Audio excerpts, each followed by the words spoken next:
All right, everybody, here's my 1990 325 convertible. It has a new top in March of 2021. It has the two front seats were reupholstered at that same time. I didn't do the rear because I just didn't want to spend the money. And it's not in bad shape. It's getting old and dry. It could probably use a redo, and some of the seams are just beginning to come apart there, as they do in that spot. But it just didn't seem necessary because I don't use the back seat all that much. The interior of the top, as you can see, is in real good condition all around. There's the frame.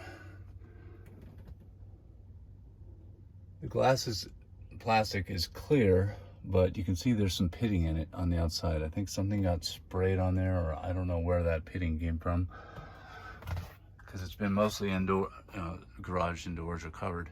Here's the ashtray that does not have a cover. I want to go over every little thing that I think you might be interested in knowing, good or bad. Heated seats need new coils, they're disconnected. That little button used to be red. That's to prevent you from opening the windows. Not sure why they even put that in there. This is a USB cable that goes to the aftermarket Alpine stereos. You can plug in your phone or some other device, and the cable runs into the glove box, which can be pulled through and just have in there the whole time, or I found it easier to have here because I could set my phone down. There's also a microphone attached right there, which is connected to the stereo in some way. I've never used it because it's just too loud in a convertible. There's a crack here and in the corner and up at the top there. Again, this is where these cars always get cracks on the dashboard over time. This one's, 32 years old now, so not surprising. All of this works when you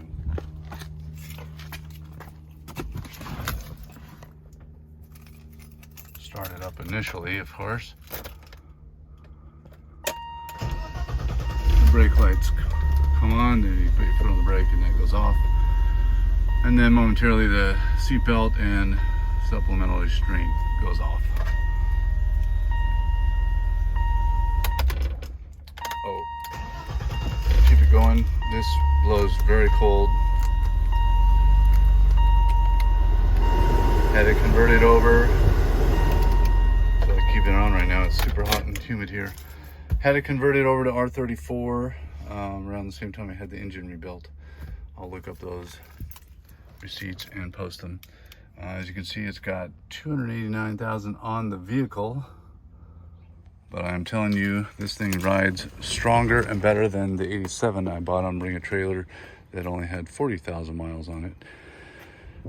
I've got a cup holder here, which I know some people will give me grief about, but I love it because it doesn't bump my knee. It's just the right height, and I use it all the time. I don't know what these little holes here are on both sides. I'm guessing those were stereo tweeters or something, but I owned it since almost new, so I don't know why those were in there. There's some weather stripping here that's gotten old. Again, something I would probably replace if I was gonna keep it. I've always fixed pretty much anything and everything that didn't work. The rims are in great condition, and the paint is new. It was just painted 3 months ago. There was an indentation here, more of a pressure dent that they got out. You can see it's super straight. There was also a slight indentation here in the door, driver door, from someone backing into me at one point. And they must have not had the clips for this, so this isn't in very well. Other than that, the paint job is amazing.